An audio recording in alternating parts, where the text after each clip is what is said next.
Mesdames et messieurs, bonjour. Un phénomène qu'un bon nombre d'entre vous ont certainement déjà vécu est de plus en plus observable au sein de notre société. En effet, depuis quelques années, il semblerait que l'isolement des jeunes, au vu de la pression scolaire toujours croissante, est un fléau qui ne cesse d'atteindre son paroxysme. Il convient alors de se questionner sur les origines de ce phénomène et la manière dont celui-ci se manifeste auprès des plus jeunes. Afin de répondre à cette question, nos équipes ont mené un reportage dévoilant le quotidien de la famille Nawar.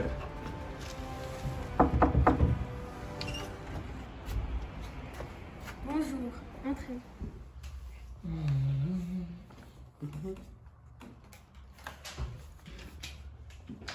Ça va les enfants? Oui, ça va, maman. Ça avance les révisions? Oui, ça va.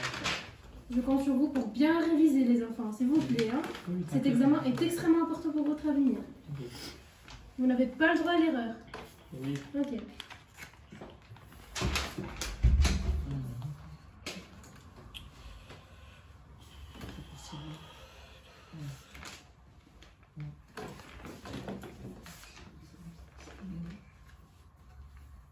Ah, c'est bon, j'ai fini. Quoi? Déjà terminé? Oui, c'était facile. Tu penses quoi?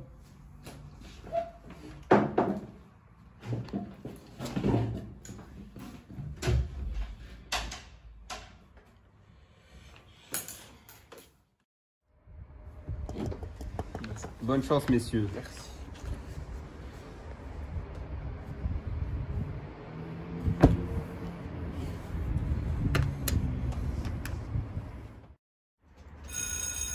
C'est terminé, monsieur. Monsieur. Maman, Oui, devine combien j'ai eu? Tu me croiras jamais. je sais que c'est une excellente note comme à ton habitude, Abby. Combien tu as eu? 20 sur 20. C'est C'était vrai? une meilleure note. Je te félicite, Abby. Et toi, combien tu as eu? Il a eu 7 sur 20. 7. Quoi? 7, oui. C'est vrai ce qu'il dit, Rami? Absolument. Mais laisse-moi t'expliquer. Il n'y a aucune explication qui vaille. Tu dois prendre exemple sur ton frère. Pourquoi tu n'arrives pas à réussir? Mais c'est pas de ma faute, j'ai même étudié plus que lui. Hors de ma vue, je ne veux plus te voir. Tu fais la honte de la famille.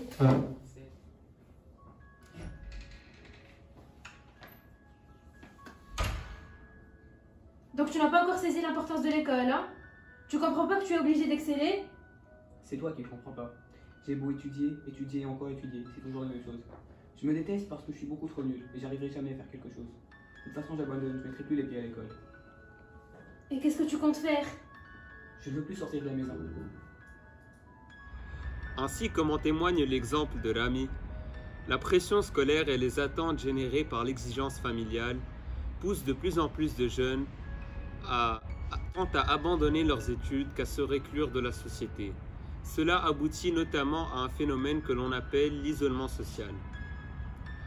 Pour mieux comprendre les origines et les conséquences de celui-ci, nous avons eu la chance d'interviewer le sociologue de renom, Youssef Torjmen. Bonjour docteur. Bonjour. Comment définiriez-vous ce phénomène? Eh bien, par où commencer si ce n'est par vous dire que l'isolement qui se manifeste chez les jeunes est en réalité le symbole d'un processus de fragilisation du lien social. Ce processus se déroule en plusieurs étapes.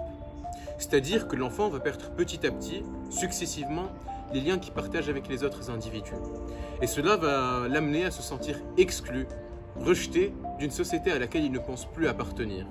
Le cas que nous venons de voir, celui de Rami, est-il un cas isolé? La réponse est non. L'exemple que nous venons de voir n'est en aucun cas une exception. Les derniers chiffres en France viennent nous confirmer cela, car durant les dernières années, il semblerait que nous avons enregistré un taux de 6%, soit plusieurs millions d'enfants âgés entre 13 et 18 ans qui se sentent totalement isolés de la société. Pouvez-vous nous renseigner sur les facteurs pouvant amener un jeune à ne plus se sentir intégré? Les origines sont diverses et variées. Tout d'abord, il est irréfutable de dire que les attentes de la société ne cessent d'évoluer. Il faut ainsi réussir à l'école, satisfaire son entourage. Et en parallèle à cela, les attentes familiales évoluent de la même manière. Il faut ainsi avoir de bonnes notes, d'en avoir d'aussi bonnes que son frère dans le cas d'une fratrie. Et cela amène les individus qui ne répondent pas à ces conditions à se sentir rejetés, incapables et différents. Et cela les amène à une perte de confiance en eux et à un complexe d'infériorité. D'accord, mais comment ces individus peuvent-ils recomposer leur lien social? À mon avis, il y a des responsabilités qui doivent être prises de chaque côté. Dans un premier temps, certains changements individuels tels que reprendre confiance en soi ou resocialiser sont nécessaires. Puis dans un second temps, il existe des changements au niveau de la société, tels que faire en sorte que le système éducatif ne rejette plus les élèves moins brillants. Chers téléspectateurs, d'abord, merci à vous de nous avoir suivis. Et nous espérons que dorénavant, vous êtes mieux renseignés sur ce phénomène qui représente un véritable fléau pour les jeunes.